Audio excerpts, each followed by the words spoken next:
Sebelumnya saya izin memperkenalkan diri ulang terlebih dahulu. Perkenalkan, nama saya Zelva Emrin Nabila dengan NIM 14201113358 dari kelas C Aquaculture, kelompok 10 Praktikum Manajemen Kualitas Air. Pada kesempatan kali ini saya akan menyampaikan materi Praktikum Manajemen Kualitas Air mengenai pengapuran dan pemupukan. Nah, jadi sebelum masuk ke pembahasan inti, kita harus mengetahui terlebih dahulu apa sih itu pengapuran dan apa itu juga pemupukan. Nah, jadi pengapuran ini secara umum merupakan upaya untuk meningkatkan ketersediaan zat hara di suatu perairan. Karena ini ranahnya pada media kolam, jadi pengapuran tanah kolam dimaksudkan juga dengan suatu proses menebar kapur hingga merata ke seluruh bagian dalam kolam, yaitu tanah dasar dan pematang. Nah, pengapuran ini ditujukan untuk meningkatkan dan mempertahankan pH tanah bagian dalam kolam hingga pada kisaran pH normal yaitu 7-8. Sedangkan pemupukan merupakan cara yang dilakukan untuk penyediaan pakan ikan di kolam selain pemberian pakan buatan, yaitu dengan cara memberi pupuk dengan tujuan meningkatkan jumlah pakan alami ikan dan akhirnya dapat meningkatkan produksi ikan yang dipelihara atau yang dibudidaya. Nah, ini ada beberapa hal yang akan dibahas lagi di slide berikutnya, yaitu alat dan bahan pengapuran dan pemupukan, cara kerjanya, manfaat, video, serta kesimpulannya. Kemudian yang pertama ada alat dan fungsi. Nah, untuk alatnya digunakan itu ada akuarium yang berfungsi sebagai media peletakan tanah kolam, kemudian sekop alat untuk mengandung tanah kolam, dan ember alat untuk menyimpan pupuk ataupun kapur pertanian.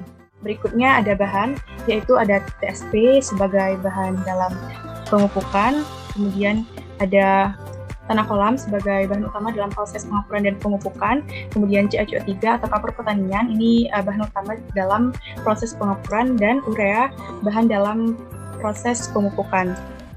Untuk langkah kerja atau cara kerjanya, pertama, memasukkan tanah ke dalam akuarium setebal 10 cm, kemudian membalik tanah menggunakan sekop, menjemurnya selama 3-5 hari sampai pecah-pecah, kemudian memasukkan air dengan ketinggian kurang lebih 50 cm selama 1-2 hari.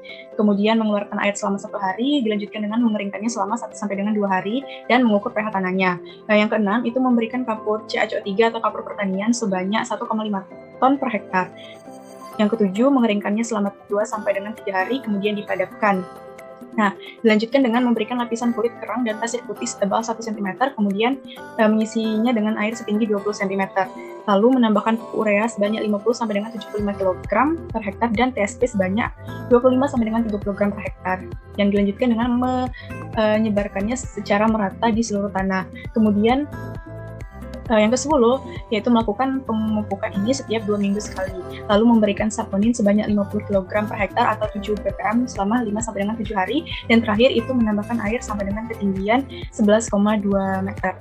Nah, dari proses pengapuran maupun pemupukan kolam ini mempunyai manfaatnya, yaitu untuk pengapuran, yang pertama dapat meningkatkan kualitas air dalam kolam. Kemudian unsur kalsium dan magnesium pada kapurnya itu dibutuhkan untuk pembentukan kulit pada ikan dan udang ataupun organisme yang dibudidayakan lainnya. Kemudian meningkatkan ketersediaan unsur fosfor yang berguna untuk perkembangan plankton sebagai sumber makanan. Kemudian meningkatkan pH air, menekan hama dan penyakit, serta meningkatkan produktivitas organisme.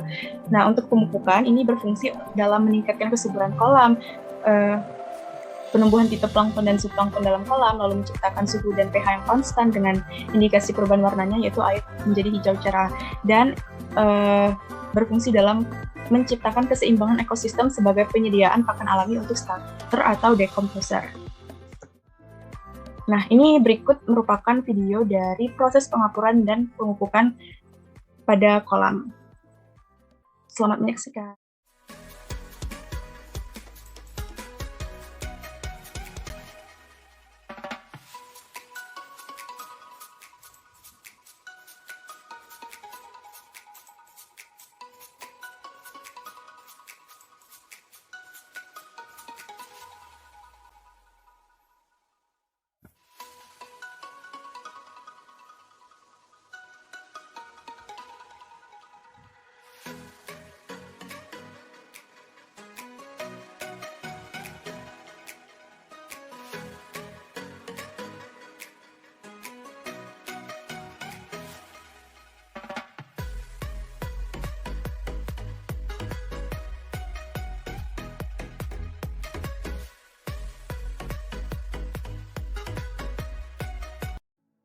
Nah, berdasarkan penyampaian materi dan menonton dari video yang telah saya sampaikan, maka dapat disimpulkan bahwasanya pengapuran dan pemupukan dalam kegiatan budidaya perikanan ini sangat penting untuk dilakukan guna mencapai kestabilan hasil budidaya, di mana pengapuran ini berperan penting dalam meningkatkan produktivitas organisme yang dibudidayakan, sedangkan pemupukan berperan dalam meningkatkan kesuburan kolam. Oleh karena itu, proses demi proses yang dilakukan harus sesuai dengan prosedur yang ada agar dapat mencapai hasil yang maksimal. Baik, sekian presentasi atau penyampaian materi praktikum MKA, yaitu pengapuran dan pemupukan dari saya. Apabila ada salah dan kekurangan, saya mohon maaf. Semoga bermanfaat. Terima kasih. Wassalamualaikum warahmatullahi wabarakatuh.